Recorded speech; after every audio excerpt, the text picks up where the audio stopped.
The call came at 11:30 on a Tuesday morning while I was sitting in my cabin at the Marin Wellness Retreat, watching fog roll across the redwood forest through my window. I'd driven up to Northern California 3 days earlier, telling my wife Elena that I needed space to think about our future, time to process the changes that had been building in our 22-year marriage. What I hadn't told her was that I'd already made my decision about that future, and that the legal papers I'd filed before leaving San Francisco would soon make my intentions crystal clear. My attorney, Thomas Brennan, sounded breathless when I answered the phone. "Marcus, I need to speak with you immediately. We have a situation." I set down my coffee and walked onto the cabin's small deck, where the morning air carried the scent of eucalyptus and pine. "What kind of situation, Tom?" "Elena is moving assets, large transfers, multiple accounts, some international movements that suggest she's trying to hide funds offshore. My contacts at Wells Fargo called this morning. She's been liquidating investments, closing joint accounts, transferring money to accounts I can't trace." I felt a cold satisfaction settle in my chest as I listened to Tom describe Elena's panicked financial maneuvering. She was trying to hide our marital assets before I could file for divorce, not knowing that I'd already initiated proceedings and that her frantic transfers were actually strengthening my legal position. "How much are we talking about?" I asked. "Preliminary estimates suggest she's moved over $2 million in the past 48 hours. Real estate holdings, investment portfolios, even business assets from Castellano Designs. She's liquidating everything she can access independently." Elena's interior design firm had been built during our marriage, using my connections and financial backing. The business was worth approximately $4 million, and under California community property law, I was entitled to half of its value. But Elena was apparently trying to hide those assets before divorce proceedings could freeze her accounts. "Tom, there's something I need to tell you," I said, watching a hawk circle through the redwood canopy above me. "I filed for divorce yesterday morning before coming up here. Elena doesn't know yet." There was silence on the other end of the line. "Marcus, are you telling me that Elena is moving assets while unaware that divorce proceedings have already been initiated?" "That's exactly what I'm telling you, and every transfer she makes now can be traced and recovered with penalties for attempting to hide marital property." Tom's voice sharpened with the excitement of an attorney who'd just gained overwhelming tactical advantage. "This is perfect. Elena's asset transfers constitute contempt of court and fraudulent concealment of marital property. We can seek immediate restraining orders, asset recovery, and punitive damages." I'd spent 3 months planning this moment, ever since discovering that Elena had been systematically preparing to leave me while pretending our marriage was strong. The retreat was the perfect cover.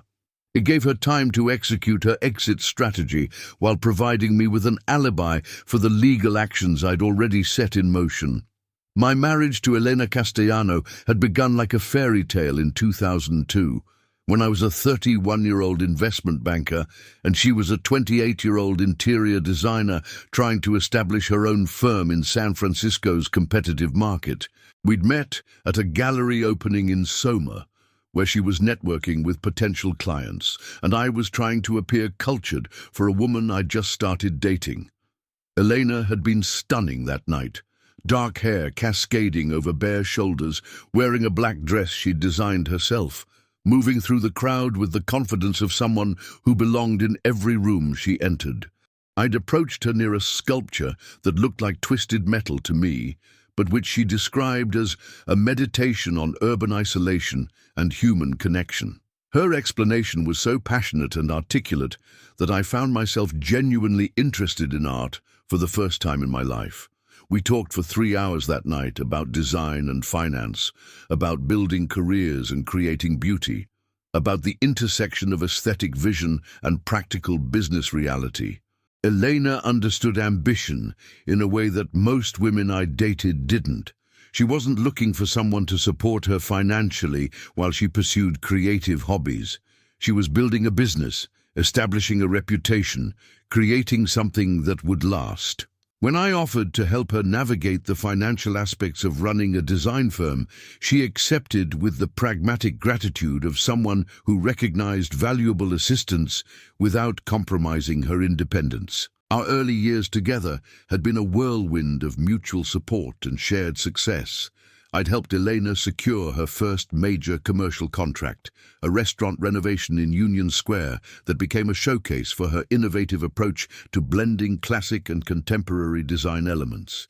She'd helped me network with high-net-worth clients who appreciated working with someone who understood aesthetic value as well as investment returns. We'd married in 2004 in a ceremony that perfectly reflected Elena's design sensibilities, elegant but not ostentatious, personal but professionally impressive, attended by clients and colleagues who would remember the event as a showcase of taste and sophistication.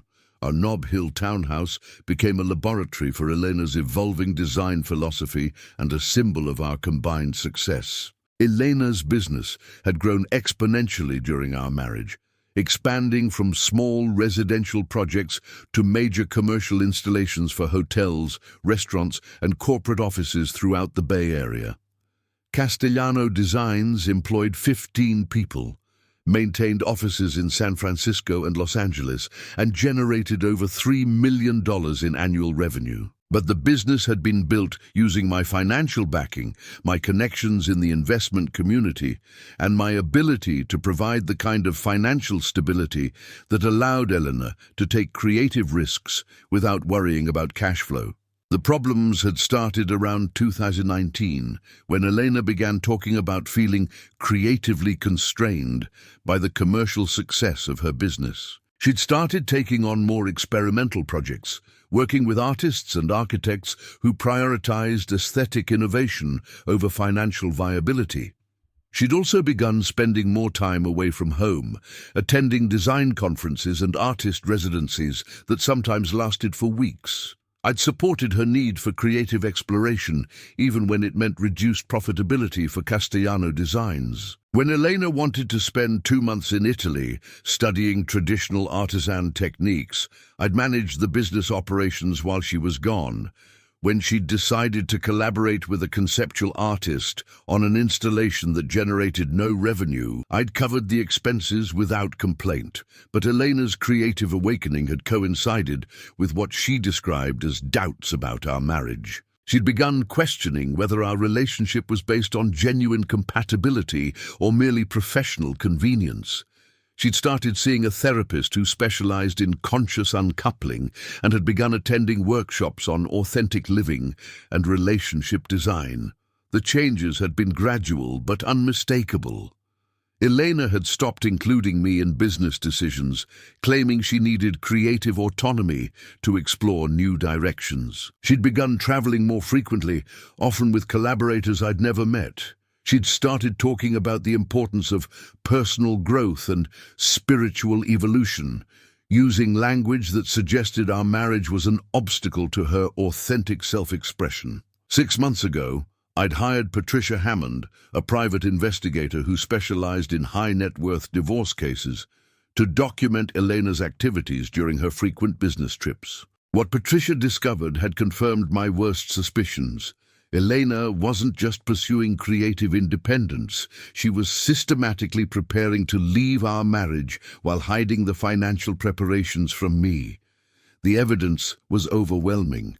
Elena had opened bank accounts in her name only, transferred business assets to entities I couldn't access, and established relationships with offshore financial advisors who specialized in asset protection. She'd also been having an affair with Adrian Volkov, a Russian artist she'd met at a residency in Big Sur, whose conceptual installations provided the perfect cover for their relationship. But Elena had made a crucial mistake in her exit planning. She'd assumed I was too trusting and too focused on my own career to notice her preparations. She'd underestimated my capacity for strategic thinking when my financial interests were threatened. Most importantly, she'd failed to consider that 20 years of working in investment banking had taught me exactly how to identify and prevent the kind of financial maneuvering she was attempting. The Marin retreat had been the perfect opportunity to implement my counter-strategy. Elena believed I was spending a week in contemplative isolation, processing our relationship problems and considering whether our marriage was worth saving. What I was actually doing was providing her with the time and privacy to execute her asset hiding plans, while I established legal grounds to recover everything she thought she could steal. Tom's call had confirmed that Elena was proceeding exactly as I'd anticipated. Her frantic asset transfers were being documented by forensic accountants, traced by financial investigators, and preserved as evidence of her fraudulent concealment of marital property. Every dollar she moved would be recovered with penalties. Every hidden account would be exposed, and every deceptive transaction would strengthen my position in divorce proceedings. "Marcus, I need you back in San Francisco immediately," Tom continued.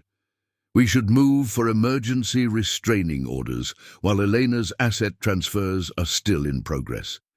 If we can demonstrate active concealment of marital property, we can freeze all her accounts and force immediate disclosure of hidden assets." "I'll drive down this afternoon," I replied. "But Tom, I want you to let Elena complete her transfers before we act. Let her think she's successfully hiding our assets. The more extensively she conceals property, the stronger our case becomes." "Are you sure?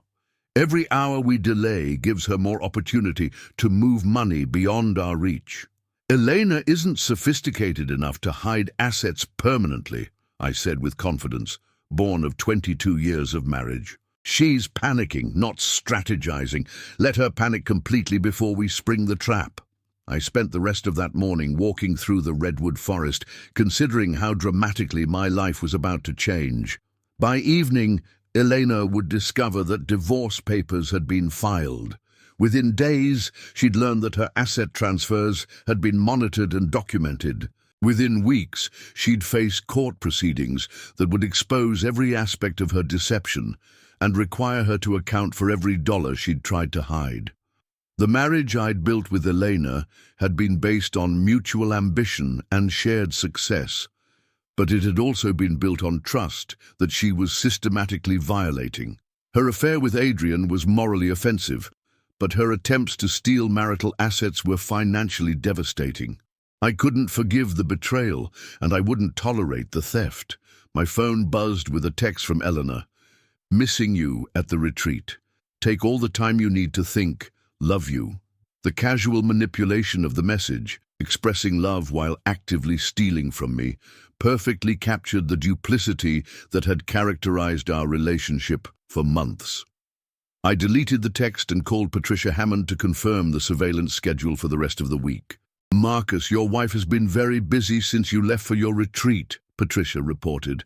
"Multiple meetings with financial advisors, several trips to banks, and a lot of time spent with her artist friend Adrian. Are you documenting everything? Photos, videos, financial records, even some recorded conversations? Elena and Adrian have been planning their future together, including how they'll use the money she's hiding to fund their new life. The evidence would be devastating in divorce proceedings. Elena's affair with Adrian was well documented. Her asset concealment was thoroughly traced, and her plans to use stolen marital property to fund her new relationship were recorded in her own words. She constructed the perfect case against herself while believing she was protecting her interests. I drove back to San Francisco that afternoon, returning to a city that looked exactly the same, but felt completely different. The Nob Hill townhouse Elena and I had shared for 18 years would soon be sold, its proceeds divided according to court order rather than mutual agreement. The life we'd built together would be systematically dismantled and distributed according to legal formulas rather than emotional attachment. Elena was in her studio when I arrived home, working on a new installation that incorporated elements from her collaboration with Adrian. She looked up when I entered, her expression showing genuine pleasure at my return, mixed with anxiety about whether my retreat had resolved my concerns about our marriage. "Marcus, you're back early," she said, setting down her sketching tools and walking over to embrace me. How was the retreat? Do you feel more clarity about things? I returned her embrace, feeling the familiar warmth of her body against mine, while knowing it would be the last time we'd touch as husband and wife. Very clarifying, I replied. I understand our situation much better now. Elena pulled back to study my expression, searching for signs of whether my understanding favored reconciliation or separation. And what did you conclude? That honesty is essential in any relationship, I said carefully. That trust, once broken, is very difficult to rebuild. That people sometimes make choices that have consequences they never anticipated. Elena nodded thoughtfully, interpreting my words as philosophical reflection rather than specific warning. I agree completely. Honesty is the foundation of authentic partnership. The irony of her statement was so profound that I almost laughed. Elena was advocating for honesty while actively lying to me about her affair with Adrian and her theft of our marital assets. She was discussing authentic partnership while systematically preparing to abandon our marriage. Elena, there's something we need to discuss, I said, settling into the chair across from where she'd been working. Something important that affects both of our futures. Elena's expression shifted to concern, and I could see her preparing for the conversation she'd been dreading, the moment when I would force her to choose between our marriage and her new relationship with Adrian. Of course, she said, settling onto the sofa with the careful composure of someone preparing for difficult news. What's on your mind? I looked around the studio Elena had created in what used to be our guest bedroom, noting the sketches and material samples that reflected her collaboration with Adrian. Her recent work had become more experimental, more abstract, incorporating elements that spoke to someone else's aesthetic vision rather than her own established style. I've been thinking about trust, I began, about the importance of transparency in marriage, about what happens when partners start keeping secrets from each other. Elena's hands tensed in her lap, and I saw her recognize the potential threat in my words. Secrets can be corrosive to relationships, she agreed carefully. But sometimes people need privacy to work through personal issues. The difference between privacy and secrecy is intent, I replied. Privacy protects legitimate personal space. Secrecy conceals actions that would damage the relationship if discovered. Elena was studying my expression intently now, trying to determine whether I was speaking generally about relationships or specifically about her behavior. Are you concerned that I've been keeping secrets from you? I'm concerned that we may have grown apart in ways that make honesty difficult, I said diplomatically, that we may be protecting each other from truths that need to be acknowledged. Elena relaxed slightly, interpreting my response as relationship counseling rhetoric rather than specific accusation. She'd probably rehearsed this conversation with Adrian, preparing responses that would minimize conflict while maximizing her freedom to continue their affair. I think that's very perceptive, she said. We have grown apart in some ways. My work has been pulling me in new directions, and I know that's created distance between us. New directions, I repeated. Can you tell me more about that? Elena's expression showed the careful consideration of someone choosing how much truth to reveal. I've been collaborating with some artists whose work challenges conventional approaches to design. It's been creatively stimulating, but I know it's also been time-consuming. Artists like Adrian Volkov. Elena's composure cracked slightly at the mention of Adrian's name, and I saw her realize that her affair might not be as secret as she'd believed. Adrian is one of several artists I've been working with, she said carefully. His conceptual approach to space and form has influenced some of my recent projects. I'm sure it has, I replied. How long have you and Adrian been collaborating? About 8 months, Elena said, her voice steady but her body language showing increased tension. Since the Big Sur residency. 8 months was exactly the timeline Patricia's investigation had documented for Elena's affair with Adrian. The relationship had begun during the artist residency Elena had described as crucial for her creative development and had continued through a series of business trips and collaborative projects that provided cover for their romantic involvement. "And how would you describe your working relationship with Adrian?" I asked. Eleanor was clearly struggling to navigate between honesty and self-protection. "Adrian is very talented, very passionate about his work. He's challenged me to think differently about the intersection between art and design." "Passionate," I repeated. "That's an interesting word choice." Elena's eyes flashed with defensive anger. "Marcus, if you have something specific to ask me, please just ask it directly. These leading questions feel manipulative." I smiled at her accusation of manipulation, coming from someone who'd been systematically deceiving me for months while planning to steal half our assets. "You're right. Let me be direct. Are you having an affair with Adrian Volkov?" Elena stared at me for several seconds, clearly calculating whether denial was still viable or whether partial admission might serve her better. "My relationship with Adrian has evolved beyond purely professional collaboration," she said finally. "Into what? Into something more personal, more intimate." Elena's voice carried a hint of defiance, as if her honesty about the affair somehow mitigated the betrayal. "I didn't plan for it to happen, but Adrian and I have developed feelings for each other. Feelings that you've been acting on for 8 months while lying to me about your business trips and collaborative projects." "I haven't been lying," Eleanor said with conviction that suggested she'd rationalized her deception. "My work with Adrian is genuine. The fact that our professional relationship has developed personal dimensions doesn't invalidate the creative collaboration." The sophisticated justification was typical of Elena's approach to ethical complexity. She could acknowledge her affair while reframing it as an evolutionary development rather than deliberate betrayal. She could admit to deception while claiming her work remained authentic. "And what about our marriage?" I asked. "How does your intimate relationship with Adrian affect your commitment to me?" Elena was quiet for a long moment, clearly preparing the speech she'd rehearsed for this conversation. "Marcus, I love you. I'll always love you.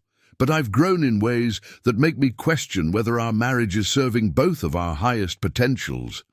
The language was remarkably similar to what I'd heard in previous relationships that had ended through spiritual awakening narratives. Elena had discovered her authentic self through betraying her marriage vows, found true love by violating her commitment to me, achieved personal growth by systematically deceiving the person who'd supported her career. "And what does serving your highest potential look like?" I asked. "It looks like honoring the connection I've found with Adrian while being honest with you about where I am emotionally. It looks like acknowledging that people sometimes outgrow relationships that were perfect for who they used to be." Elena stood up and walked to the window, looking out at the San Francisco skyline that stretched toward the bay. "I know this is painful, and I know you feel betrayed. But Marcus, what Adrian and I have isn't just physical attraction. It's creative synergy, emotional resonance, the kind of partnership that enhances both people's artistic expression." "And what about the kind of partnership that builds businesses and creates financial security?" I asked. "What about the commitment we made to support each other through challenges and changes?" "Those things were important for who we were 20 years ago," Elena replied. "But I'm not the same woman who made those promises. I've evolved beyond the limitations that defined my younger self." The circular logic was perfect. Elena could abandon our marriage because she'd grown beyond it, but her growth was evidenced by her willingness to abandon our marriage. Any objection I raised could be dismissed as resistance to her personal evolution or failure to support her authentic self-expression. "Elena, there's something else we need to discuss," I said. "Something about the financial arrangements you've been making." Elena turned from the window, her expression showing the first sign of real alarm. "What financial arrangements? The bank transfers, the asset movements, the offshore accounts you've been establishing?" My attorneys have been monitoring your financial activities, and they have some concerns about what you're trying to accomplish." The color drained from Eleanor's face as she realized her asset concealment had been discovered. "You've been monitoring my finances? I've been protecting our marital assets from fraudulent concealment," I replied calmly. "Elena, you've been systematically hiding money while planning to leave our marriage. That's not just morally questionable, it's legally problematic." Elena sank back onto the sofa, finally understanding that her careful exit strategy had been completely exposed. "How long have you known? About your affair with Adrian? Several months? About your asset transfers? Since they began 3 days ago?" Eleanor stared at me with growing comprehension of how thoroughly her plans had been compromised. "You've been planning this confrontation. I've been protecting my interests while giving you the opportunity to be honest about your intentions," I replied. "You chose deception and theft over transparency and negotiation." "I wasn't stealing anything," Elena said with defensive anger. "I was protecting my financial interests in case our marriage ended badly. By hiding marital assets from your spouse during divorce proceedings that you didn't know had been initiated." Elena's expression shifted from anger to confusion.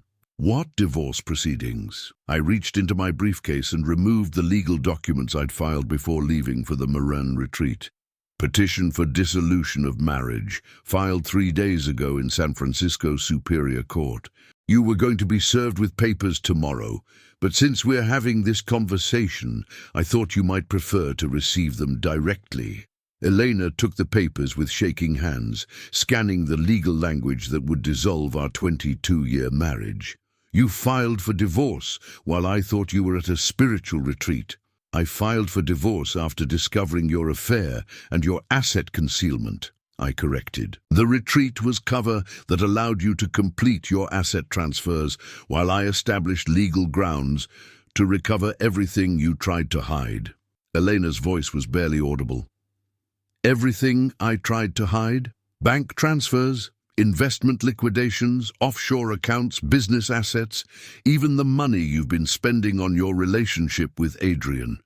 All documented, all traceable, all recoverable with penalties for fraudulent concealment of marital property."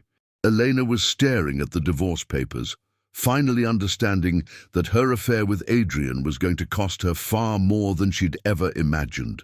"What happens now?" "Now you face the consequences of your choices," I replied. "Criminal charges for asset concealment, civil recovery of hidden property, divorce proceedings that will expose every aspect of your deception. And Adrian. Adrian's not my concern," I said firmly. "Your relationship with him is between you and him. Your theft from our marriage is between you and the legal system." Elena looked around the studio she'd created, at the sketches and materials that reflected her collaboration with Adrian, at the evidence of the creative awakening that had led her to betray our marriage. "Is there any possibility of working through this without destroying everyone's lives?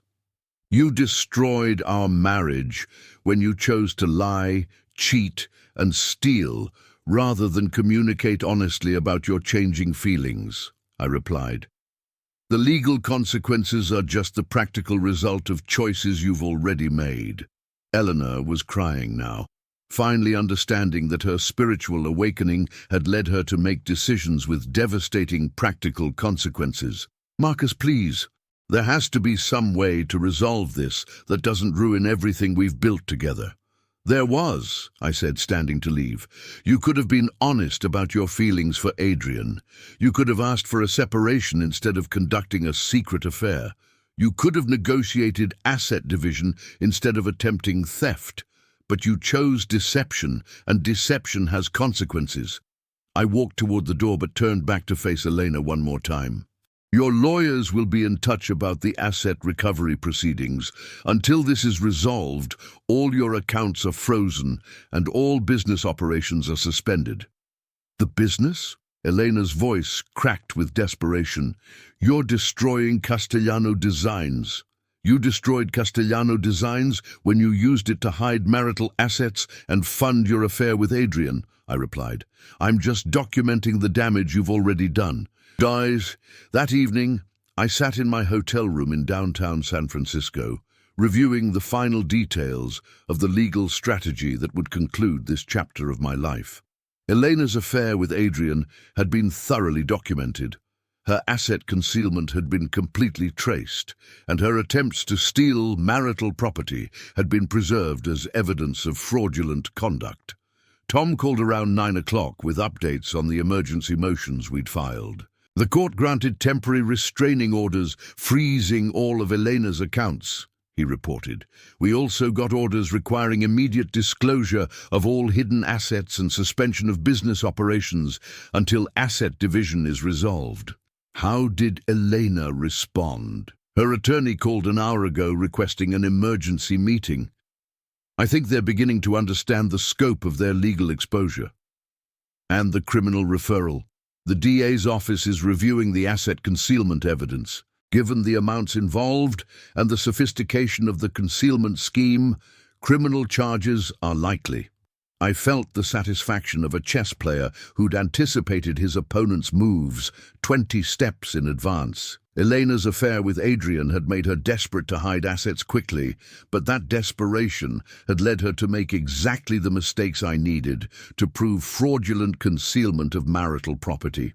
Over the following weeks, Elena's comfortable illusions systematically collapsed.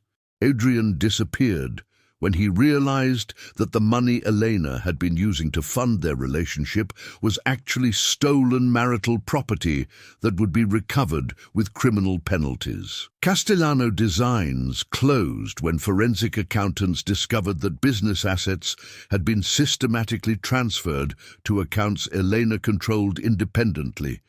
Elena herself faced criminal charges for asset concealment and civil liability for attempting to defraud her spouse during divorce proceedings. The legal proceedings took 8 months to resolve completely.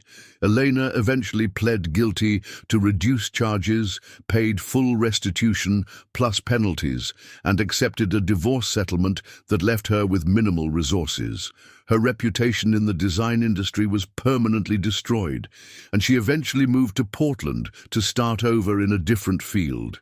Adrian returned to Russia when his visa problems became complicated by his association with Elena's legal troubles. He'd written Elena several letters from Moscow, but she'd stopped responding when she realized that their creative partnership had cost her everything she'd worked 20 years to build.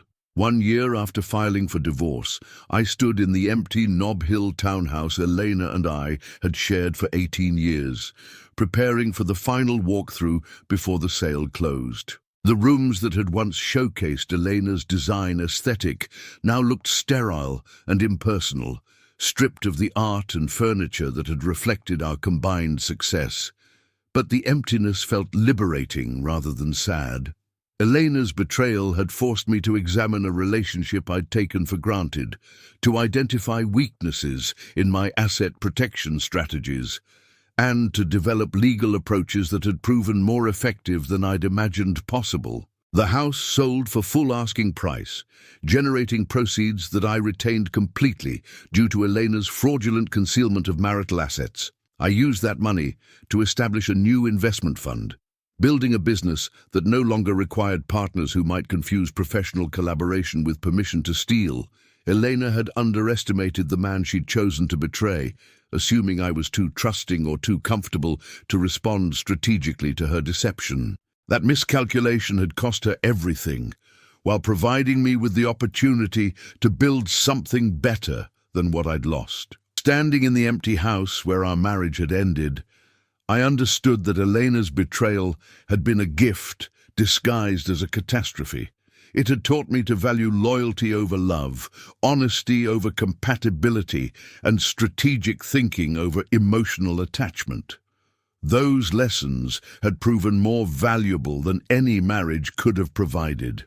The property deeds that had triggered this entire sequence of events now represented investments worth more than Elena and I had ever built together. Her affair with Adrian had cost her everything, while teaching me exactly how much I was capable of protecting when my interests were threatened. In the end, Elena had been right about one thing. People do evolve beyond the limitations of their younger selves. But her evolution had led her toward deception and theft, while mine had led toward strategic thinking and self-protection. We'd both become different people than we'd been when we married, but only one of us had chosen to become someone better. The fog was rolling in from the Pacific as I locked the door of our former home for the last time, carrying only the legal documents that proved how completely Elena's spiritual awakening had backfired. Sometimes the greatest victory isn't preventing betrayal, it's ensuring that betrayal costs your enemies more than they ever imagined possible.